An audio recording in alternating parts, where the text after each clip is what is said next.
Hello दोस्तों, नमस्कार। मैं डॉक्टर श्रवण कुमार आपका अपने YouTube channel learner exam point पर हार्दिक स्वागत करता हूं। दोस्तों, आगामी सुपर टीईटी परीक्षा को देखते हुए और टीईटी और सीटेट परीक्षा के लिए महत्वपूर्ण क्वेश्चनों की श्रृंखला मॉडल पेपर को हम हल करने का प्रयास कर रहे हैं दोस्त। और देखते हैं, आज हमने लगभग 50-52 क्वेश्चंस का चयन किया है, जो कि बहुत ही महत्वपूर्ण क्वेश्चनों की श्रृंखला है दोस्त। चलते हैं, इस पर चर्चा करते हैं। लेकिन आप लोग दोस्त थोड़ा सा हमारे वीडियो को लाइक और शेयर कीजिए, और कमेंट के माध्यम से भी जो त्रुटियां हों उसको भी आप लोग थोड़ा सा बताइए।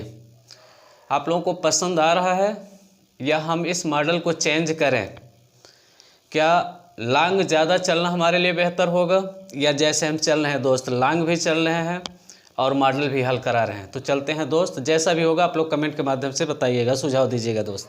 अगला देखिए क्या कह रहा है कि भारत में प्रथम मुक्त विश्वविद्यालय स्थापित हुआ था। तो दोस्त यहाँ पर ओपन यूनिवर्सिटी की बात कर रहा है कि भारत में पहला जो है खुला विश्वविद्यालय की स्थापना कब हुआ था? तो 1982 में हुआ था दोस्त। 1982 में भारत में प्रथम मुक्त विश्वविद्यालय की स्थापना जो है दोस्त, ठीक है, ये हैदराबाद में किया गया था दोस्त, और ये अगस्त 1982 में किया गया था, और उसका नाम जो रखा गया था डॉक्टर भीमराव अंबेडकर के नाम पर यह स्थापित किया गया था दोस्त। और जी राम रेड्डी ने इसकी क्या किया था दोस्त? स्थापना किया था। और उत्तर प्रदेश में पूछेगा दोस्त तो राजर्षि टंडन मुक्त विश्वविद्यालय इलाहाबाद चले जाइएगा दोस्त, 1998-99 में सत्र प्रारंभ हुआ था। और विश्व में अगर पूछता है कि विश्व में सबसे पहले खुला विश्वविद्यालय की स्थापना किस देश में हुआ था, तो आप चले जाइएगा दोस्त UKOU, United kingdom open university, और वह 1971 से प्रारंभ किया गया था मुक्त विश्वविद्यालय, ठीक है। विश्व में पूछेगा तो UKOU 1971 में चले जाइएगा। भारत में पहला पूछेगा तो 1982 में चले जाइएगा। उत्तर प्रदेश में पहला पूछेगा तो 1998-99 में चले जाइएगा। राजर्षि टंडन मुक्त विश्वविद्यालय कहाँ दोस्त? प्रयागराज, इलाहाबाद में, ठीक है। आगे चलते हैं दोस्त, दूसरा प्रश्न इस पर देखते हैं। कह रहा है कि शिक्षा के प्रकार हैं। शिक्षा कितने प्रकार की होती है दोस्त? तो शिक्षा के 3 प्रकार होते हैं। कौन कौन से होते हैं? तो शिक्षा के 3 प्रकार में आप देखेंगे।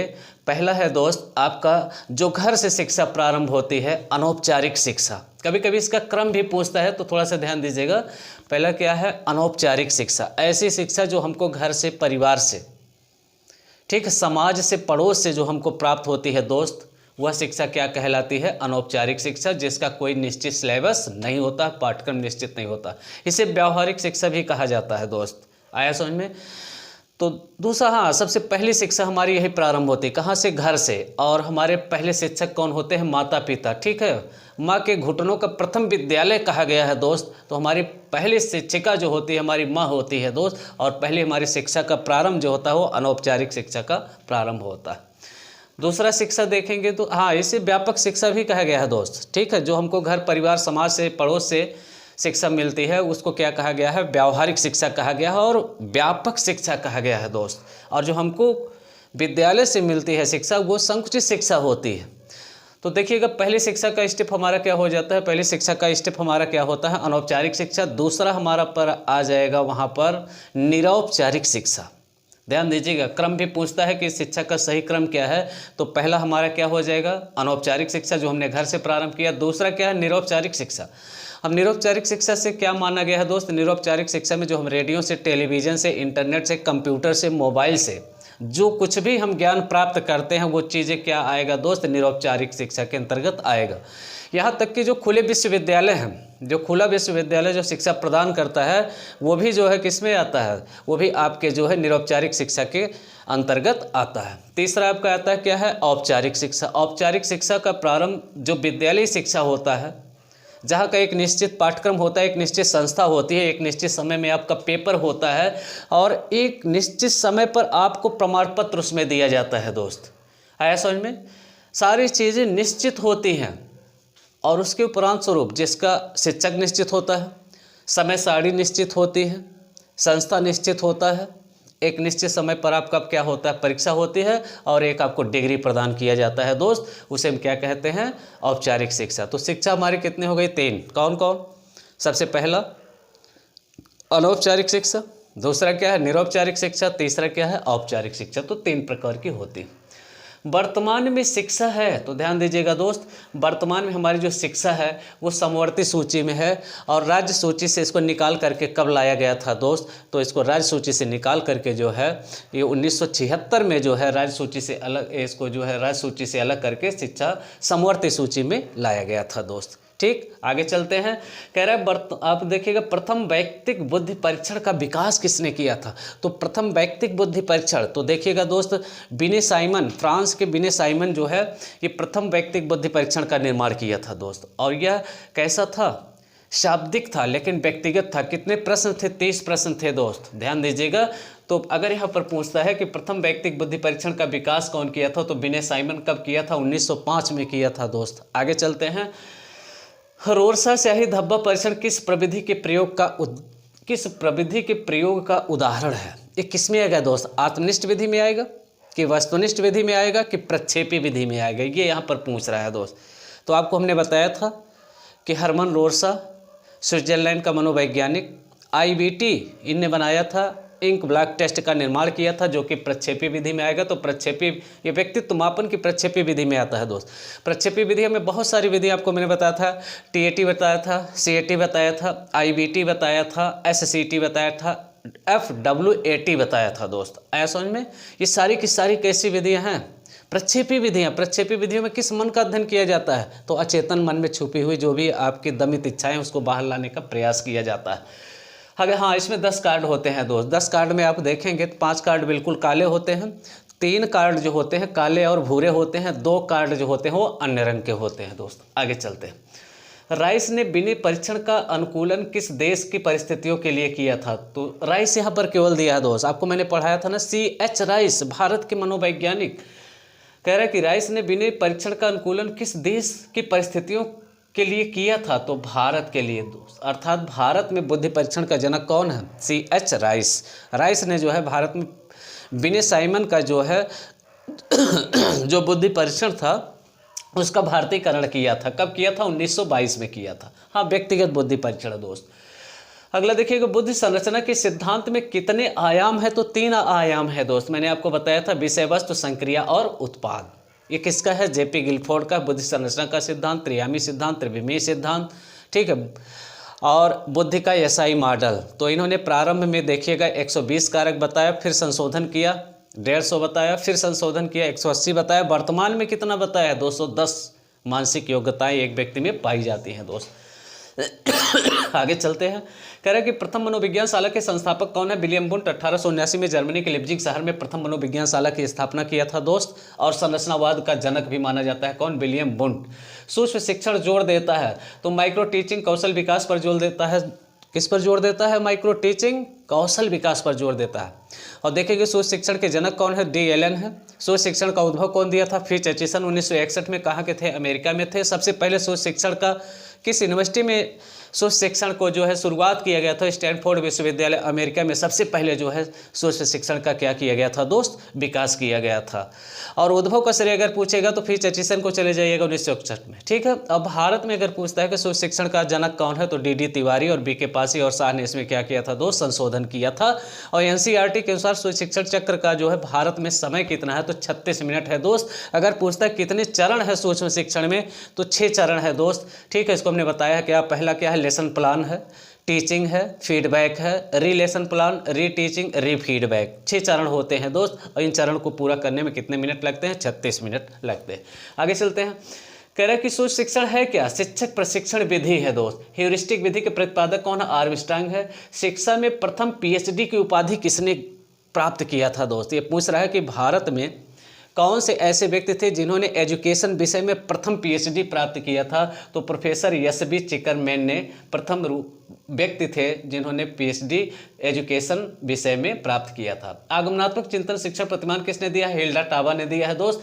पद इंटर्नशिप क्या है? तो जो इंटर्नशिप आपका बीएड में आप लोग का लगता है और बीटीसी में आप लोगों ने इंटर्नशिप किया होगा, उसमें किस कौशल का विकास किया जाता है दोस्त? तो देखेंगे शिक्षण अभ्यास, आप में शिक्षण अभ्यास के कौशल का विकास किया जाता है दोस्त। अगला देखिएगा, सूक्ष्म शिक्षण प्रथम बार किस विश्वविद्यालय में विकसित किया गया था? तो स्टैनफोर्ड विश्वविद्यालय में विकसित किया गया था। सामाजिक परिवर्तन एक परिवर्तन है, कैसा परिवर्तन है? Social change. समाज में जो परिवर्तन होता है वो हमें कहाँ कहाँ दिखाई देता है, तो उसको देखेंगे। समाज की संरचना में परिवर्तन होता है, लोगों की अभिवृत्तियों और मनोवृत्तियों में परिवर्तन होता है, और विचारों में परिवर्तन होता है दोस्तों। इसी को हम क्या कहते हैं? सोशल चेंज, सामाजिक परिवर्तन। और परिवर्तन करने का कारण क्या? हमारी शिक्षा है, हमारी तकनीकी है, हमारा साइंस विज्ञान और तकनीकी के चलते और एजुकेशन के चलते जो है समाज में हमको आज क्या दिखाई देता है दोस्त? परिवर्तन दिखाई देता है। भावात्मक एकता, वेरी वेरी इंपॉर्टेंट दोस्त। भावात्मक एकता समिति के अध्यक्ष कौन है? डॉक्टर संपूर्णानंद जी हैं। कौन है? डॉक्टर संपूर्णानंद जी हैं। भावात्मक एकता समिति का गठन कब किया गया था? 1961 में किया गया था। कब किया था? 1961 में। दोनों क्वेश्चन बहुत इंपॉर्टेंट है, सुपर टीटी में पूछे जा चुके हैं। भावात्मक एकता समिति का गठन कब किया गया था? तो 1961 में। भावात्मक एकता समिति का अध्यक्ष कौन था? संपूर्णानंद जी थे। प्रयोजनवादी शिक्षा का केंद्र बिंदु क्या मानते हैं दोस्त? प्रयोजनवाद का जनक कौन है? Charles and Peirce. नहीं ऑप्शन में है तो जॉन डेवी।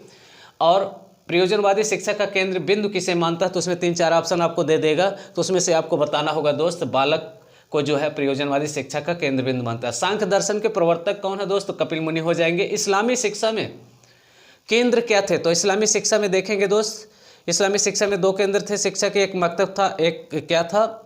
एक मकतब था और दूसरा क्या था? मदरसा। मकतब जो था वो प्राथमिक शिक्षा का केंद्र था, और बिहार जो मकतब जो था वो प्राथमिक शिक्षा का केंद्र था। मदरसा जो था वो दोस्त क्या था? उच्च शिक्षा का केंद्र था।